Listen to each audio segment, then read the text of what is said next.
The clock read 11:42 a.m. on a Tuesday. I was in my office on the 90th floor of the Sterling Spire, the skyscraper I had designed, built, and now owned. The air up here was always perfect, filtered, and smelled faintly of ozone and expensive espresso. My tablet chimed with a security notification. It wasn't from the building's main grid, but from the high-end boutique located in the lobby, a tenant I had personally vetted. I accessed the live feed. The camera angle was crisp. There was my mother-in-law, Cynthia, standing at the counter. She was holding my black card, the one with the $60,000 limit. Next to her was a girl I recognized from Brandon's work dinners, Chloe. Chloe was pointing at a pair of red-bottomed heels that cost more than my first car. Cynthia laughed, patting Chloe's arm. The audio feed was clear enough to catch every word. "Don't worry about Alexis," Cynthia said, her voice dripping with amusement. "She's just the property manager. My son runs this building. He lets her play with the paperwork to make her feel important." I didn't blink. I didn't cry. I simply picked up my tablet. My finger hovered over the suspend all access button for a fraction of a second, just long enough to appreciate the irony. Then I tapped it. "Drop a comment and let me know where you are listening from and what time it is for you right now. I'd love to know who's part of our community." Protocol Zero wasn't a tantrum. It was a structural demolition. I didn't throw the tablet or scream at the glass walls. I simply opened the master control app for the Sterling Spire, a piece of software I had coded myself during the building's construction phase. It gave me God mode access to everything from the HVAC systems to the financial servers. My fingers moved with the muscle memory of a pianist. First, the liquidity. I accessed the joint accounts. I didn't just freeze them. I initiated a security lockdown protocol reserved for severe data breaches. The system instantly flagged every card bearing the Hayes name as compromised. Down in the lobby, the terminal in Cynthia's hand would be flashing a hard decline. I imagined the exact shade of red her face was turning, contrasting clashingly with the $60,000 limit she thought she possessed. Next, the transport. I pulled up the building's valet log. Brandon's Aston Martin, a vehicle leased under Sterling Architecture's fleet account, was currently idling in the VIP lane. He liked to keep it there purring and ready in case he needed to make a dramatic exit to a business lunch that was actually a date with Chloe. I tapped the icon for the head of security. "Vehicle license plate Bravo Echo 7 is unauthorized." I typed tow it to the impound lot immediately. "Do not release without my biometric signature." I watched the feed. 2 minutes later, I saw my security team men and women I paid well above market rates around the car. The valet, looking confused, handed over the keys. They hooked it up to the tow truck that was always on standby for illegal parkers. Brandon wasn't just losing his ride. He was losing his symbol of potency finally, the access. This was the most satisfying cut. The Sterling Spire had a private elevator that shot directly from the lobby to the penthouse. It required a biometric scan. Cynthia loved that elevator. She used it to bypass the commoners in the main lobby. I pulled up her user profile. Under authorization level, it read family. I deleted the tag. I reclassified her as guest restricted. Then I did the same for Brandon. It took exactly 4 minutes. In 240 seconds, I had stripped them of their money, their mobility, and their access to my home. The silence in my office was absolute. The only sound was the low hum of the server rack in the corner processing the new reality. Downstairs, their world was collapsing into chaos. Up here, the air was cool, filtered, and perfectly still. I wasn't a wife discovering an affair. I was a CEO liquidating a non-performing asset, and I was just getting started. The silence in my office was deafening after the chaos I'd just orchestrated. I sat back in my Herman Miller chair, swiving slightly to look out at the Chicago skyline. This wasn't just a city, it was my canvas. I had reshaped its horizon with the Sterling Spire, a testament to my vision and sheer force of will. But at home, inside the very walls I had built, I had allowed myself to become structurally unsound. For 5 years, I had played the role of the supportive wife. I had smiled when Brandon introduced himself as a developer at parties, correcting people only gently when they assumed I was his assistant. I had nodded along when Cynthia bragged about her son's business acumen, knowing full well his only business was spending my money. I had paid him a stipended $18,000 a month, not because he earned it, but because I needed it. I needed the camouflage. I closed my eyes, and the truth washed over me, cold and unmerciful. I hadn't been tricked. I hadn't been a naive girl, swept off her feet by a charming con artist. I was Alexis Sterling. I didn't do naive. I did strategy. Brandon wasn't a partner. He was a purchase. I had hired him. I had looked at the landscape of my life, the grueling hours, the constant pressure, the isolation of being a female CEO in a male-dominated industry, and I had decided that a relationship based on traditional gender roles would be too much work. I didn't want a power struggle at home. I didn't want to fight for dominance over dinner. I wanted someone who looked good in a tuxedo, who could charm investors at galas, and who would be grateful for the life I provided. I had paid for a trophy husband. I had constructed a human shield to protect myself from the loneliness of leadership and the judgment of a society that still looked askance at powerful single women. At least she has a husband, they would whisper. She can't be that cold if someone married her. Brandon was my beard for normally. And Cynthia, she was part of the package deal. The eccentric, demanding mother-in-law that made the family tableau complete. I had tolerated her entitlement because it fit the narrative. I had let them believe they were the main characters because it allowed me to work in peace.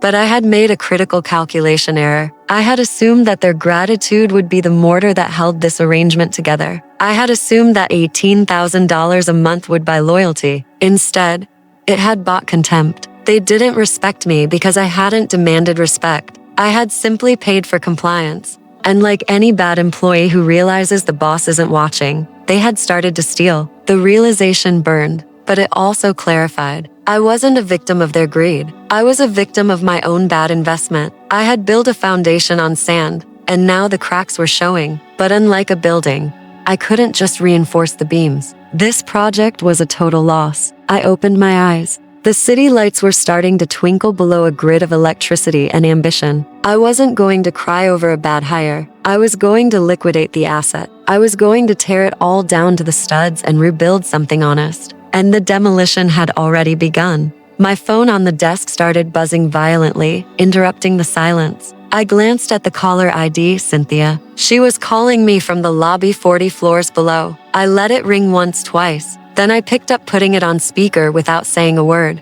Alexis, Cynthia's voice screeched through the speaker so high-pitched it was distorting.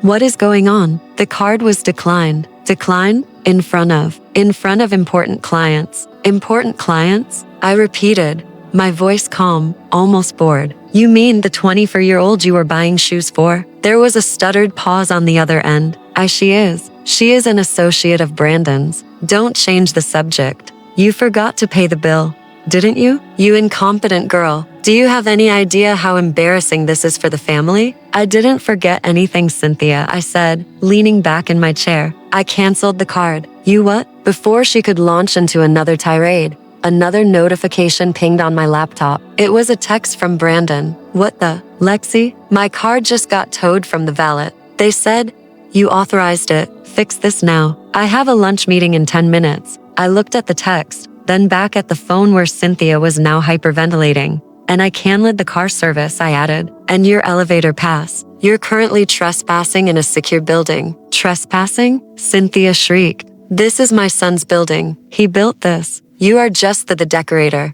Get down here right now and fix this mess before I call Brandon and have him fire you. The delusion was breathtaking. It was a masterpiece of denial. She genuinely believed it. She believed that her son, a man who couldn't balance a checkbook, was the titan behind sterling architecture. She believed I was just the help. And Brandon, he was so deep in his own lie. He thought he could order me to return his toy car while he was on his way to cheat on me. I'm not coming down, Cynthia, I said. And Brandon isn't coming to save you. He's currently trying to figure out how to pay for his Uber. You are destroying this family, she yelled. You are petty and jealous and small. When Brandon gets here, I cut her off, my voice turning icy. Tell him to check his email. I've sent him a meeting invite. Penthouse tonight, 8 o'clock p.m. Don't be late. I hung up. The silence returned, but the air in the room felt different, now charged. They weren't just annoyed anymore. They were panicked.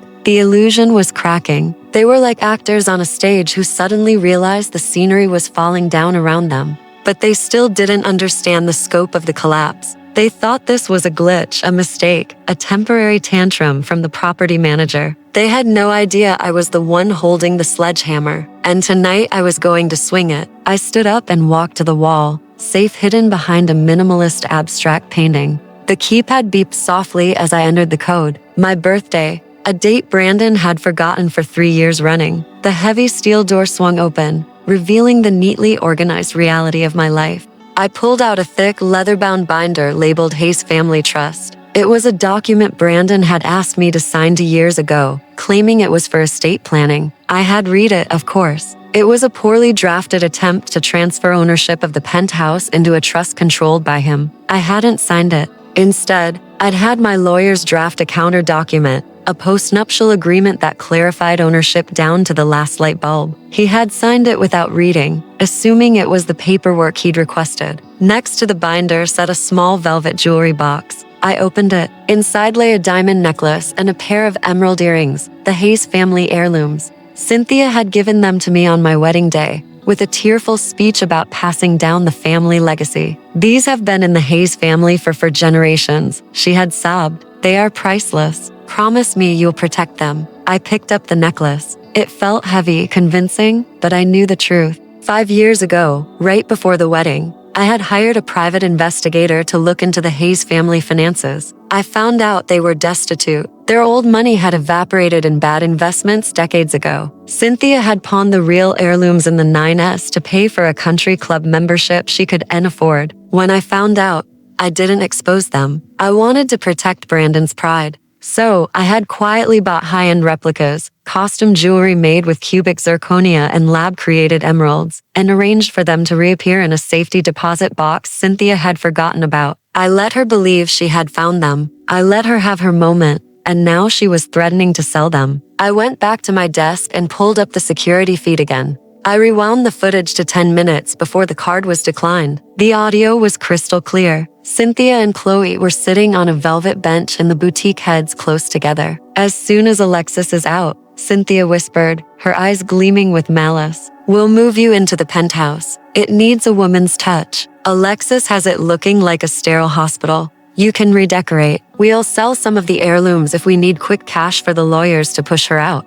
Cynthia wasn't protecting her son. She was protecting her investment. She had spent her life crafting the myth of the Hayes dynasty, admitting that her son was a failure, that their wealth was an illusion funded by the daughter-in-law she despised, would be a psychological death. She would rather bankrupt herself fighting for a lie than live for 1 second in the truth. She believed the heirlooms were her safety net. She believed they were her ticket to a legal war chest. I put the jewelry box into my purse. I added the binder. Then I added a thumb drive containing the security footage and the audio recording. I had the truth, the receipts, and the leverage. It was time to go home. The elevator ride to the penthouse was silent, a stark contrast to the storm raging inside my head. The door slid open to reveal the familiar, expansive living room, its floor-toseling windows framing the city I loved. Brandon and Cynthia were already there, seated on the white leather sofa like a tribunal. Brandon had managed to retrieve his car, or perhaps he'd taken a cab. Either way, he looked disheveled.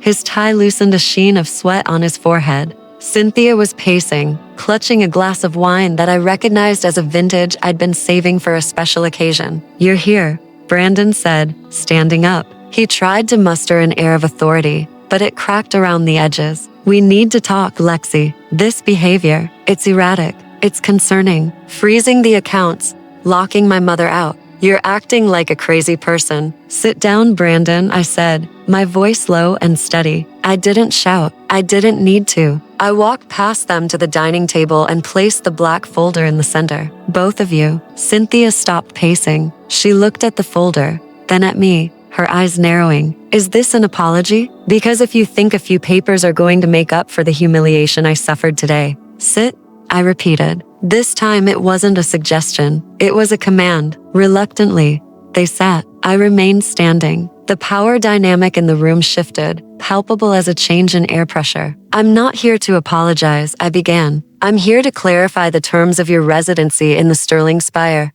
I opened the folder. First, I pulled out the thumb drive and plugged it into the smart system control panel on the wall. The room's massive screen flickered to life. The audio filled the space. Cynthia's voice, sharp and conspiratorial, followed by Chloe's eager agreement. "We'll move you into the penthouse. Alexis has it looking like a sterile hospital. Those emeralds alone should bring 50,000. Brandon's face went white. Cynthia gasped, her hand flying to her mouth. That is taken out of context. She sputtered. I was joking. It was just banter. Banter about selling my property to fund a legal battle against me? I asked. Interesting sense of humor. I stopped the recording and turned back to the table. Let's talk about those heirlooms. I opened the velvet box, revealing the glittering necklace and earrings. Cynthia's eyes widened a flicker of greed, replacing the fear. You stole them, she accused. Those belong to the family. These, I said, picking up the necklace and letting it dangle from my fingers, are cubic zirconia set in silver-plated alloy. I bought them on Canal Street 5 years ago for $300. Cynthia froze. Brandon looked from the jewelry to his mother, confusion warring with horror. What? He whispered. Your mother pawned the real ones in 1998, I said, looking directly at Cynthia to pay off a gambling debt. I found out before the wedding I bought these replicas so you wouldn't be embarrassed. Brandon, I let her play the matriarch. I let you believe in a legacy that didn't exist. I dropped the necklace onto the table. It landed with a cheap, tiny clatter that echoed in the silence. Everything you think you have, I continued, pulling out the payroll documents, is an illusion. I paid for the stipend. That's not profit sharing, Brandon. That's an allowance. You are an employee of Sterling Architecture, categorized as lifestyle liaison, and as of noon today, your position has been terminated. Brandon stared at the paper, his mouth opening and closing like a fish out of water. The reality was crashing down on him. The car, the clothes, the status. It was all a costume I had rented for him. And finally, I said, sliding the eviction notices across the table. This apartment, it's owned by a trust. My trust. You are guests. And your guest privileges have been revoked. You can't do this, Cynthia wailed, tears streaming down her face now, ruining her makeup. We're family. You can't just throw us on the street. I'm not throwing you on the street, I said coldly. I'm escorting you out of my building. Security is on the way up. You have 10 minutes to pack your personal effects. Anything you leave behind will be donated. The elevator chimed. 2 of my security guards stepped out, their faces impassive. Brandon looked at them, then at me. The arrogance was gone. The entitlement was gone. All that was left was a man realizing he was about to lose the only thing that had ever made him feel important. Me. Lexi, please, he begged, his voice cracking. I love you. No, Brandon, I said, turning away to look out the window at the city lights. You loved the view, and now you don't have access to it anymore. I stood by the window, watching the city breathe below me as the drama unfolded behind me. The guards were professional, efficient. They handed Brandon and Cynthia empty boxes, not the sturdy moving crates I used for projects, but flimsy cardboard things meant for temporary displacement.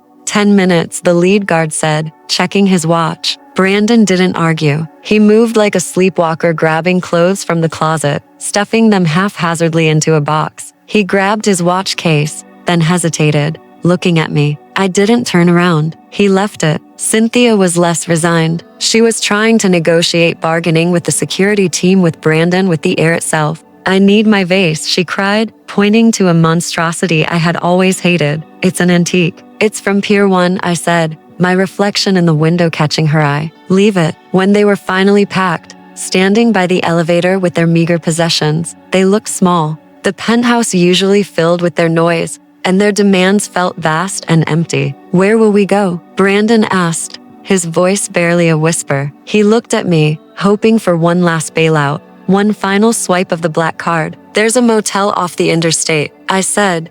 The Starlight Inn. It's affordable.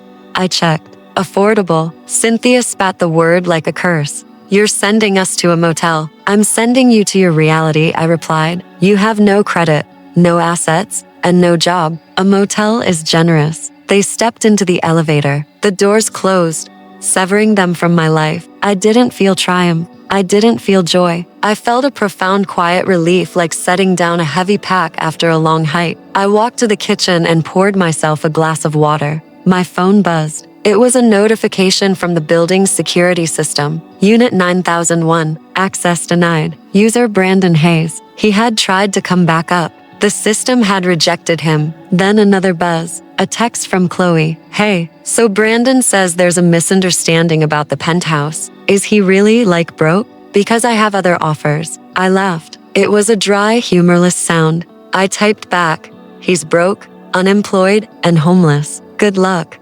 I blocked the number. Brandon would go to her, hoping for comfort, for a place to stay, and she would look at his cardboard boxes, his lack of a black card, his desperation, and she would do exactly what she was built to do.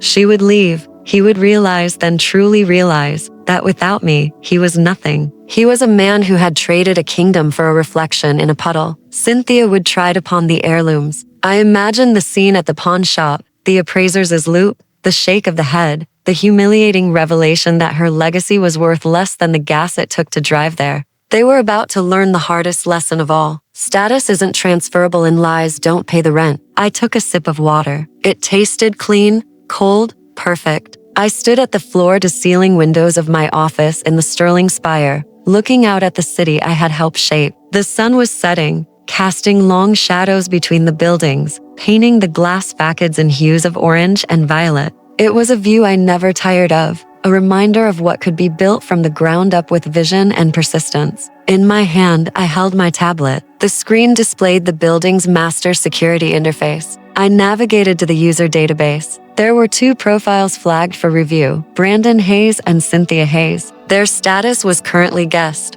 I restricted a temporary measure I had implemented during the eviction. I tapped on Brandon's profile. His biometric data, fingerprints, retinal scan, facial recognition was stored securely in the system. It was the key that had given him access to my world, to the penthouse, to the private gym, to the executive lounge. It was the digital footprint of his entitlement. I didn't feel anger anymore. The rage that had fueled Protocol Zero had burned itself out, leaving behind a clear, cool resolve. I felt like an architect looking at a finished blueprint, identifying the final and necessary lines that cluttered the design. Delete, I whispered. I confirmed the action. The system processed for a moment, then flashed a green check mark. User deleted. Brandon Hayes no longer existed within the Sterling Spire. To the building. He was a stranger. I did the same for Cynthia. User deleted. It was done. They were erased from the building's nervous system. I walked back to my desk and set the tablet down. The silence in the office was profound, a stark contrast to the chaos of the last week. I thought about the emptiness of the penthouse, the boxes gone, the vase gone, the noise of their demands finally silenced. Some might call it lonely. I called it spacious. I wasn't just reclaiming my physical space. I was reclaiming my mental real estate. For years, I had let them squat in my mind, their criticisms and needs, taking up valuable square footage. I had let them convince me that I needed them to be complete, that a trophy husband and a legacy family were necessary accessories for a successful woman. But you don't fight termites with anger. You fight them by removing the wood they feed on. You strip the structure down to its steel bones, and you realize that the steel was strong enough to stand on its own all along. My mercy was letting them leave with their clothes and a prepaid lease. My justice was ensuring they left with nothing else. No unearned status,